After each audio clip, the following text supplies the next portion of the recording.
Hello guys, good morning, welcome to my channel again. Your first time to see my video, your first time to see my YouTube channel, please click notification bell and please subscribe. Now guys, I teach you how to replace this ballast transformer because this one damaged the new ballast. Also the light damaged also. Okay guys.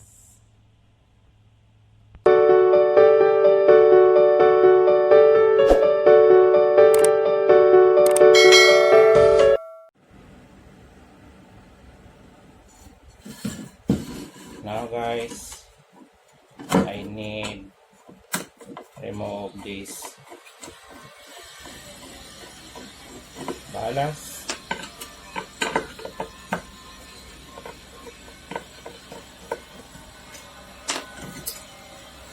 This one guys, it's damaged.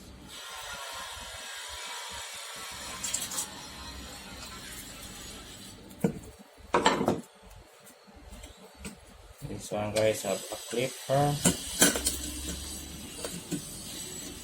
You open this.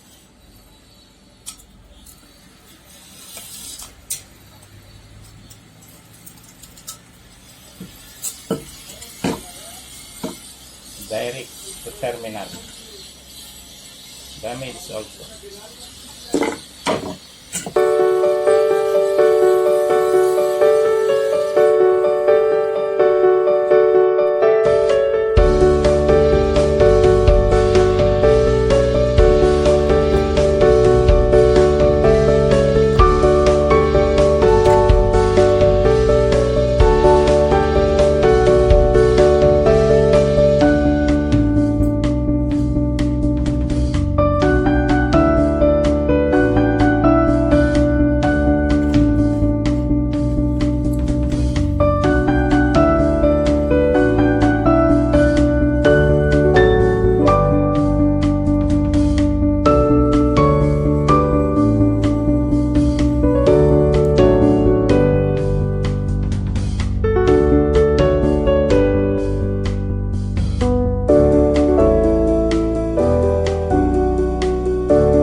Guys, I already changed the ballast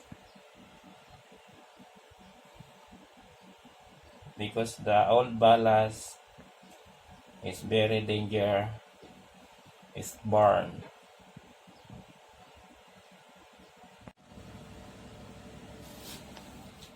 The diagram, this one guys, line 1 go to ballast transformer, and then the out of ballast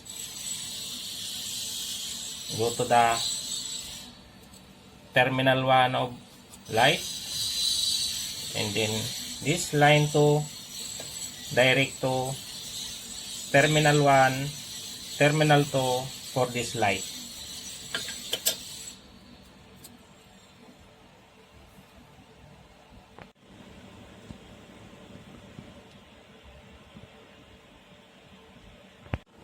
Now guys, the light is running now, it's working, the connection is good.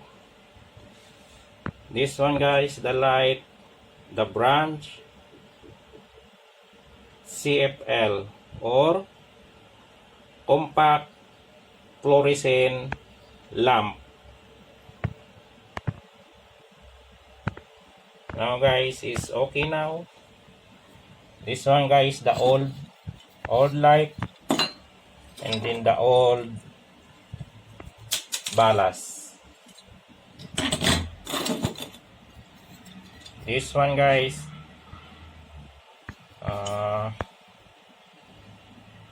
18 watts. I changed also 18 watts. Okay guys, thank you so much for watching to my video. Your first time to see my video, your first time to see my YouTube channel, please subscribe guys. Don't forget click notification bell. Thank you so much guys. Bye bye.